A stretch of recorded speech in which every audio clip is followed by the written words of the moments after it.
Segundo dados do Ministério da Saúde, o país tem hoje 900 mil pessoas com HIV, das quais 766 mil foram diagnosticadas e 135 mil vivem com o vírus e não sabem.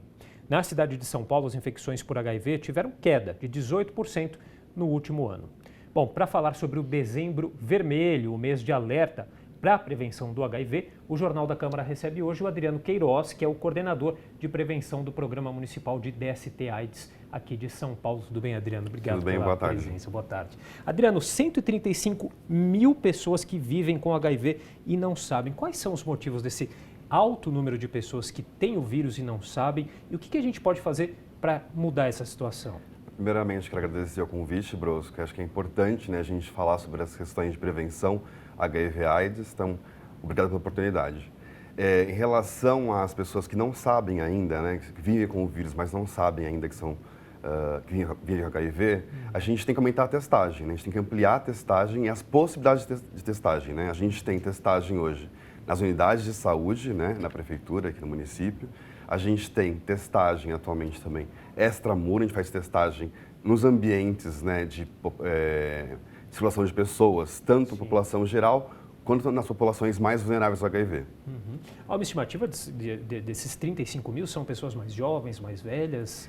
A gente observa hoje nos últimos anos que há um aumento do HIV entre as pessoas mais jovens, de 15 a 29 anos, principalmente nos homens, né? Então a gente concentra os esforços de testagem extramuro, né, ou seja, para fora dos serviços de saúde, na população mais jovem. Os jovens que inclusive são o público-alvo da campanha desse ano? Assim, a gente tem procurado testar mais jovens, né, já que a epidemia se concentra na população mais jovem. Por que os jovens estão contraindo o vírus do HIV? O que está acontecendo, Adriano? Eles não estão se prevenindo mais? Isso tem a ver com a questão da medicação hoje que a gente tem, né, em relação a... Há diversos fatores, né, para a população jovem não se prevenir, né? Muitos se diz assim, o jovem não se previne porque não tem mais medo do HIV, não tem mais medo da AIDS, né? Mas nenhum jovem sai de casa, o jovem está ouvindo em casa, né? Toma o banho, vai sair para encontrar a namorada ou namorado e vai pensar assim, tudo bem se eu pegar sífilis ou HIV. Não, né? O que a gente tem é que a gente conversar e dialogar diferentemente com os jovens, né? Hoje a epidemia, de fato, ela é diferente dos anos 80 e dos anos 90, então o diálogo sobre a prevenção tem que ser um diálogo mais aberto e que tem a ver com a realidade das pessoas, né? Hoje a gente tem, pela primeira vez na história da epidemia de HIV, oportunidades diferentes que a gente tinha antes, né? A gente tem hoje uma gama de estratégias de prevenção que pode reduzir a chance de infecção pelo HIV, que a gente chama de prevenção combinada, né? Então, para além da camisinha, a gente tem a profilaxia pós-exposição, a profilaxia pré-exposição, né? O uso combinado de estratégias com a camisinha, gel lubrificante, testagem regular, para a gente conseguir reduzir as infecções de HIV. Acho que é importante ficar a mensagem que, apesar de a gente ter todas essas possibilidades de tratamento, não é, a gente fala, a pessoa tem uma vida normal com o vírus, mas, claro, não é um vírus, é uma doença, Isso. não é a vida normal da pessoa se prevenir como deve. O ideal é que as pessoas se organizem, né, a vida delas, né, enfim, para se prevenirem, usarem camisinha, né? Mas a gente tem que saber hoje também que a gente tem outras oportunidades para reduzir a infecção, né? Então, se a pessoa não usou preservativo, ou se rompeu o preservativo, ou saiu, ela tem a oportunidade hoje, de vez de ficar esperando 30 dias para fazer um teste e ver o que aconteceu, ela pode fazer a profilaxia pós-exposição. Ou seja, em até 72 horas, você pode ir até uma unidade de saúde, tomar uma medicação durante 28 dias, é importante que não interrompa, vai reduzir drasticamente a chance de infecção.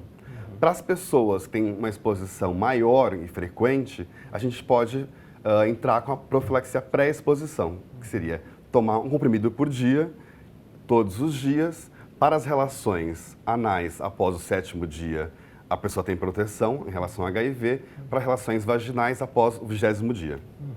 Acho que é importante a gente falar também, além da queda aí de 18% no número de casos aqui na cidade de São Paulo, o município também conseguiu conseguiu a erradicação vertical do HIV, né? Que é quando o vírus é transmitido durante a gestação, o parto e a amamentação. Como que isso foi possível, Adriano?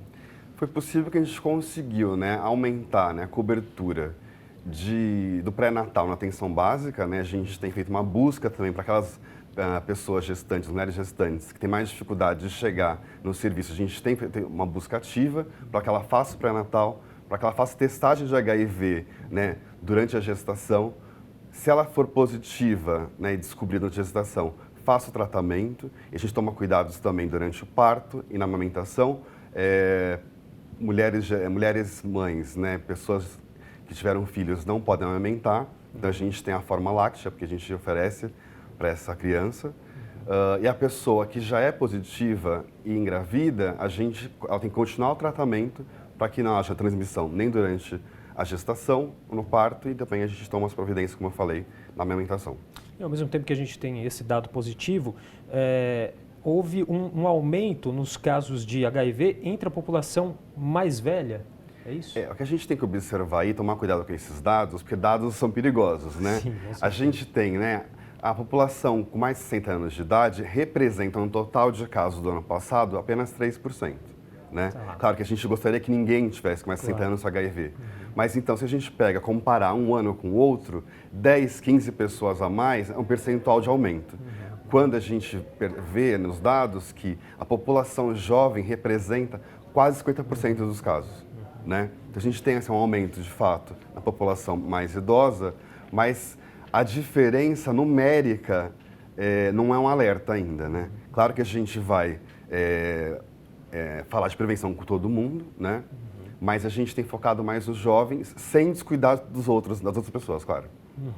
Agora, a principal causa de infecção pelo HIV, qual que é? Continua sendo a relação desprotegida? Isso, né? A maioria dos casos ainda é por relação sexual, né? A gente, é uma conquista muito grande do município, né? A eliminação da transmissão vertical, né? Certificada pelo Ministério da Saúde, mas isso é importante porque a gente está conseguindo barrar, né, a transmissão vertical. Então, a maioria dos casos de transmissão do HIV é relação sexual. Agora, onde que a gente pode encontrar o tratamento para o HIV aqui em São Paulo? Se a pessoa se descobre com HIV, ela vai ser encaminhada para o serviço de saúde especializado em DST/AIDS e lá será oferecido um tratamento, né? O tratamento é importante por quê, Brusco? Por dois motivos, né? Tem um benefício primário, né? Assim, quanto mais cedo a pessoa se trata, mais ela preserva a sua saúde. E tem um benefício secundário que, em tratamento, ela pode não transmitir o vírus. Então, pessoas que estão há mais de 6 meses com carga viral indetectável, ou seja, com uma carga viral muito baixa no sangue, então, há mais de 6 meses com carga viral indetectável, né, ou seja, em tratamento, elas não transmitem o vírus. Então, é importante essa informação, porque diminui o estigma e o preconceito em relação às pessoas vivendo com HIV. Né? Tá certo. Bom, infelizmente nosso tempo já chegou ao final, mas eu queria agradecer a participação do Adriano Queiroz, ele é coordenador de prevenção do Programa Municipal de DST/AIDS aqui de São Paulo, conversando com a gente sobre o Dezembro Vermelho de prevenção ao vírus HIV. Adriano, muito obrigado pela participação. Eu agradeço. Obrigado, Brusco.